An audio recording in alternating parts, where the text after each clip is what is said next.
My dear Wormwood, I am very pleased by what you tell me about this man's relations with his mother. But you must press your advantage. The enemy will be working from the center outwards, gradually bringing more and more of the patient's conduct under the new standard, and may reach his behavior to the old lady at any moment. You want to get in first. Keep in close touch with our colleague, Glubdos, who is in charge of the mother, and build up between you in that house a good settled habit of mutual annoyance. Daily Pinpricks.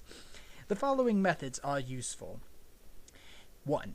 Keep his mind on the inner life. He thinks his conversion is something inside him, and his attention is therefore chiefly turned at present to the states of his own mind, or rather to that very expurgated version of them, which is all you should allow him to see. Encourage this. Keep his mind off the most elementary duties by directing it to the most advanced and spiritual ones. Aggravate that most useful human characteristic, the horror and neglect of the obvious.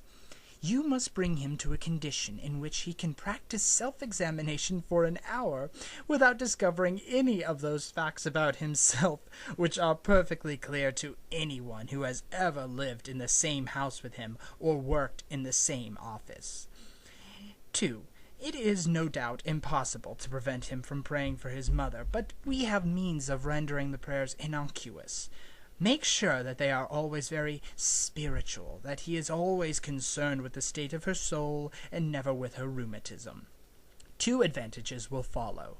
In the first place, his attention will be kept on what he regards as her sins, by which, with a little guidance from you, he can be induced to mean any of her actions which are inconvenient and irritating to himself. Thus you can keep rubbing the wounds of the day a little sorer even while he is on his knees. The operation is not at all difficult, and you will find it very entertaining. In the second place, since his ideas about her soul will be very crude and often erroneous, he will, in some degree, be praying for an imaginary person, and it will be your task to make that imaginary person daily less and less like the real mother, the sharp-tongued old lady at the breakfast table. In time you may get the cleavage so wide that no thought of feeling from his prayers for the imagined mother will ever flow into his treatment of the real one. I have had patients of my own so well in hand that they could be turned at a moment's notice from impassioned prayer for a wife's or son's soul to beating or insulting the real wife or son without a qualm. 3. When 2 humans have lived together for many years, it usually happens that each has tones of voice and expressions of face which are almost unendurably irritating to the other. Work on that. Bring fully into the consciousness of your patient that particular lift of his mother's eyebrow, which he learned to dislike in the nursery, and let him think about how much he dislikes it. Let him assume that she knows how annoying it is, and does it to annoy.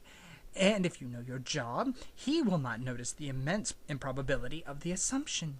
And, of course, never let him suspect that he has tones and looks which similarly annoy her. As he cannot see or hear himself, this is easily managed. 4. In civilized domestic hatred usually expresses itself by saying things which would appear quite harmless on paper. The words are not offensive, but in such a voice or at such a moment they are not far short of a blow in the face. To keep this game up, you and Glubdos must see to it that each of these 2 fools has a sort of double standard. Your patient must demand that all his own utterances are to be taken at their face value and judged simply on the actual words, while at the same time judging all his mother's utterances with the fullest and most over-insensitive interpretation of the tone and the context and the suspected intention. She must be encouraged to do the same to him. Hence, from every quarrel they can both go away convinced, or very nearly convinced, that they are quite innocent. You know that kind of thing. I simply ask her what time dinner will be, and she flies into a temper.